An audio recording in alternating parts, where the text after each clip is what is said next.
What's up, guys? It's Lawrence. Thanks for stopping by my channel. If you like what you see, please like, comment, share, and subscribe. Thanks. Observing obscure observances, taking a look at the Informal Holidays for February 19th. Here we go. We got International Tug of War Day. Tug of war is pretty fun if you know what you're doing, and it's pretty fun. You get a group of friends at one end of a rope, get a group of other friends at another end of the rope, and you all pull and see what happens. And, someone falls over, well, ouch. Sucks to be them. Iwo Jima Day. Today in 1945, U.S. troops landed on the island of Iwo Jima in Japan, where the battle continued on and on until May of 1945. Europe surrendered, and then 3 months later, August, we dropped the 2 atomic bombs on Japan, and then Japan surrendered. National Chocolate Mint Day. If you're into the chocolate mints, hey, good for you. Good on you. I'm not really into the chocolate mints for some reason. But I've noticed that a lot of the hotels, they don't put the chocolate mints on the pillow like they did back in the day. National Lash Day, in which people appreciate true and fake eyelashes. I really, I've never really looked at someone's eyelashes per se. No one's really looked at my eyelashes, but hey, they're there for a reason. National Vet Girls Rock Day. Yes, gotta support the veterans, especially the female veterans. Prevent Plagiarism Day. Well, that's kind of tough to do because everyone kind of copies everyone else in certain situations. Well, not all the time, but it happens a lot. There's a lot of copying happening around here. And now we look at some of the events that took place on this day in history. Going up to the top of the page here. All right, here we go. All right, 2008, Fidel Castro steps down as the dictator of Cuba. And we didn't hear much. We didn't hear much about this guy until 2016 when he died. And I'll never forget. I lived in Florida during the Elian Gonzalez situation. Now, Elian Gonzalez, he was a 6-year-old boy in 1999. He and his mom traveled from Cuba over to Florida, but his mom died along the way. She drowned. And Elian, he was clinging to a raft, if I remember correctly, and he was found by these fishermen in Florida. And they took him in, and the next thing you know, the media storm started. It was a whole custody thing. There was footage of him saying, "Papa, me no Cuba." And then eventually in April of 2000, he was taken out of the house by force, by the way. And then in June of 2000, he was sent back to Cuba, and everyone went back to their normal lives, basically. But then about 10 years later, there was an update about him, and he was all praising Fidel Castro, all this stuff. And yeah, we didn't really much about Fidel from 2008 to 2016. Then he died.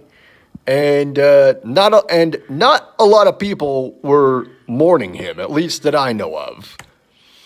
1986, the Mir space station was launched. I'll never forget in 2001, Taco Bell had a contest. If the Mir space station landed on a target, then everybody would get a free taco or a free burrito, whatever it was. But it didn't land on the target. It landed in the water. 1985, Iberia Airlines Flight 610 crashes. All 148 people on board died in the accident that was blamed on pilot error. 1945, okay, going back to what I said earlier in regards to Iwo Jima Day. 1945, U.S. troops land on the Japanese island of Iwo Jima. The photo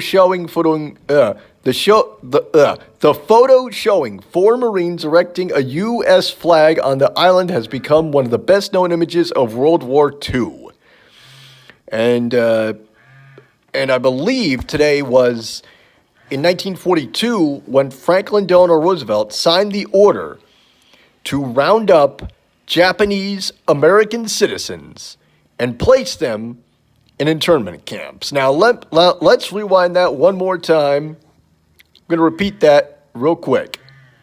Franklin Delano Roosevelt signed an order to get Japanese Americans round up in internment camps. Meanwhile, we were over in Germany fighting people who were rounding up Jewish people and putting them in internment camps. Now, we were not killing the Japanese Americans. We were just putting them in these internment camps and letting them lay low until the war was over.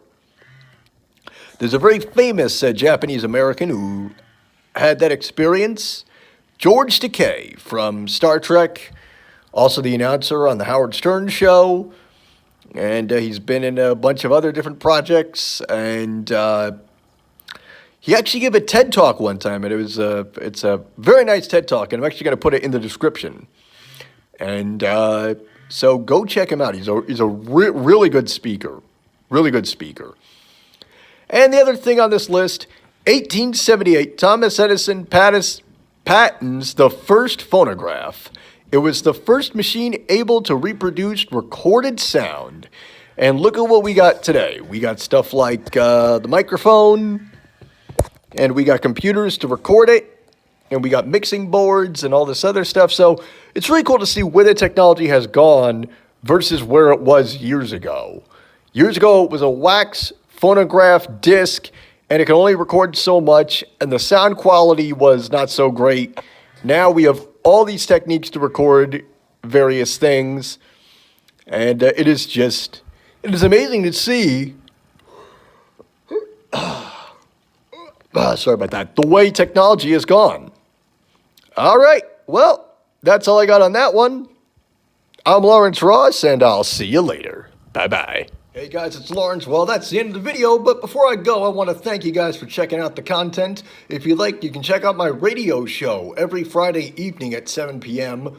on rasradiolive.com. That's R-A-S radiolive.com, radiochaos.net, and in this case, it's chaos with a K, K-A-O-S, radiochaos.net, or nonamenetwork.net.